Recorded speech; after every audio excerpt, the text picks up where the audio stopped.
Oh, yeah. All right, and we're here for sentencing in 7093 for a charge of possession of methamphetamine, a 10-year maximum with 0 to 11 guideline range. In 7094, carrying concealed weapon, a 5-year maximum with a 0 to 9 guideline range. Have you had a chance to review the pre-sentence report and recommendations with your client? Judge, yes, I have. I've reviewed them with Mr. Boyette. Any additions or corrections? I don't have any. Any scoring challenges? No, the scoring seemed appropriate. Thank you. Ms. Goodrich, any additions, corrections, or scoring challenges from the people? No, Your Honor. And Mr. Steffi, go ahead with anything you want to say on your client's behalf. Thank you, Judge. As Your Honor is surely aware of, we have a sentencing agreement in this case, which the MDOC agreed with. That would be for 7411 status on the possession of methamphetamine, and then a delay of sentence on the other file resulting in a misdemeanor weapons offense. Mr. Boyette is here before you. He served 6 months in the jail on a bond violation, and that, of course, was sort of equates to a forced rehabilitation stint. Mr. Boyette's issue is not a flaw of character or disposition, but rather an addiction issue, which obviously is so common in the courtroom here. So in total, he's done about almost 9 months of sobriety. He did his 6 months in jail. He participated in weekly or 3 different weekly meetings there, learning some skills and tools, which so far he's been successfully able to apply.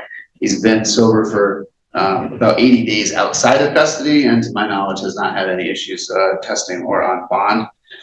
He's here today supported by his family. He's got a very active supporting long-term girlfriend. He co-parents her children. He also has sole custody of his 16-year-old son.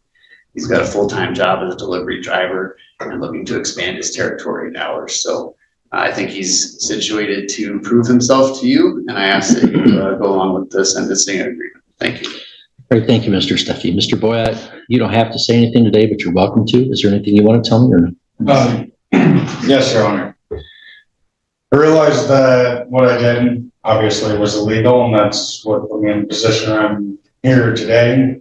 I was in jail for 6 months, and in that time I was able to reflect and learn from my mistakes of where I didn't want to be and where I did want to be, and the means that I was going to take to get there. So since I've been out, I got out March 10th. I was at work March 11th, 8 a.m.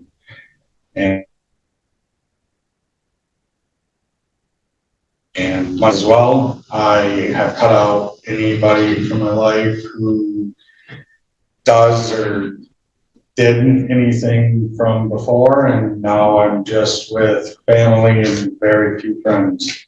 So I did learn, and I would like to continue to prove to you that it was a mistake and one not to be repeated, Your Honor. Okay, thank you. Thank you, Your Honor. Mr. Goodrich, any recommendations from the people? Yes, Your Honor, thank you. We are here because on May 31st of 2025, the defendant was pulled over. A machete was found in his vehicle along with methamphetamine, oxycodone, as well as other non-narcotic medications. And then while on bond for that case on September 9th of 2025, he was pulled over with a rifle and methamphetamine in his vehicle. The defendant is 34 years old. He has no prior felonies, 2 misdemeanors. He is employed with a high school diploma. The guidelines were 0 to 11. The defendant had already served 182 days.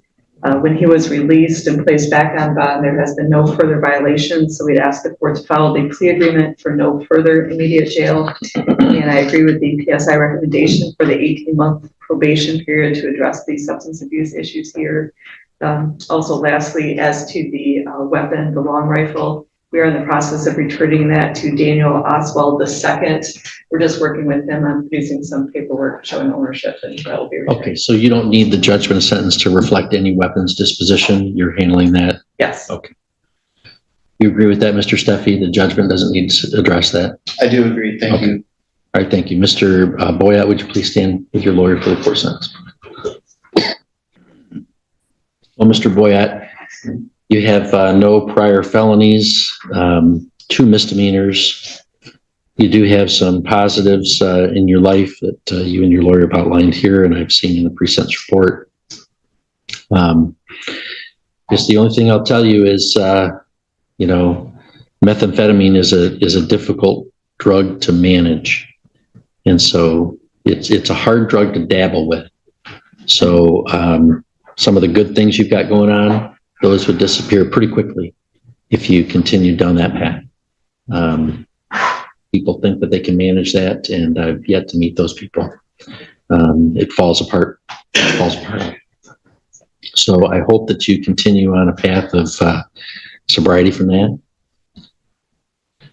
I think these recommendations are appropriate here, given all the information available to me. So in 7093, the possession of methamphetamine, I'm going to place you on probation pursuant to section 7411 of the Michigan Public Health Code. And I'm going to have that be for a 12-month term for 1 year. It'll be subject to the terms and conditions listed on pages 2 and 3 of the pre-sentence report. And highlighting, of course, substance abuse assessment and treatment. There's a state cost of $68, a crime victims assessment of $130, court costs of $350, and there's a monthly supervision fee to the Department of Corrections. And I'm going to order that you complete, this is an additional term, Mr. Purvis, Agent Purvis. I'm going to order that you complete 10 days on the sheriff's work crew program. It's a community service detail. And you can contact the sheriff's department. They do it on like Tuesdays and Thursdays. So you have to arrange those. And as I said, that'll be under section 7411, so we won't enter a judgment of conviction. And in file 7094, the carrying concealed weapon, the DOC recommendation was for time served, but there is a recommendation for delay from the plea agreement. So I'm going to follow that. And I'm going to place you on a 12-month delay of sentence. So Agent Purvis, the probation terms could mirror the probation terms from the other file, with the exception of I won't assess court costs or supervision fee duplicatively, and I won't assess the work crew duplicatively. So Mr. Boyott, in that file, there's $68 in state cost, $130 in a crime victims assessment, and I'm not going to separately order court costs or supervision or community service. If you comply with the terms of probation, at the end of it, the charges will be dismissed.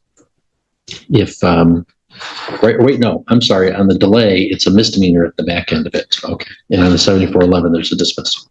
All right. So if you successfully complete the probation, we'll be back here in a year, and it'll be a happy day for you. It'll just be a misdemeanor on your record, and you'll go about your business and be off probation. If you violate or don't complete probation, you're going to come back here for sentencing on 2 felonies. And I'm sure your lawyer can explain to you that'll be a very different day for you. So we don't want that to happen at all.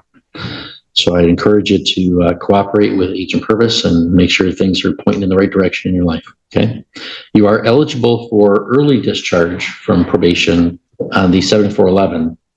At the halfway point, we're going to hand you a piece of paper explaining that. I'm going to tell you I'm not likely to grant that since you're on a 12-month delay anyway. I want to wait and see how everything does after 12 months, but you're legally allowed to petition for that. So I'm going to hand that to you. And also in the 7411 file, you can file an appeal if you wish to the Court of Appeals. We're going to hand you a piece of paper explaining that process. Ask you to initial one copy, and so we have a record we gave it to you. The other one's for you to fill out if you want to appeal. In the weapons case, we're delaying the sentence legally, so we don't really have an appeal right at this point. Legally, we're delaying the sentence, having you do some things for us, and coming back in a year and seeing how you did. Okay? Do you have any questions for me? No, Your Honor. Do you want her to stick around and meet with you? No, Your Honor. I'll talk Okay. to her. Okay. All right. So you're all set then. Thank you, Your Honor. Good luck.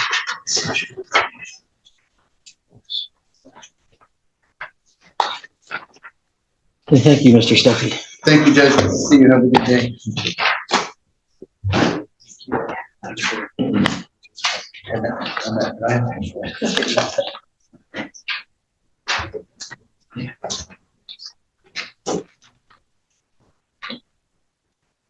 All right, Mr. Gilbert. Yes, Your Honor. We're a little bit delayed getting to your docket here.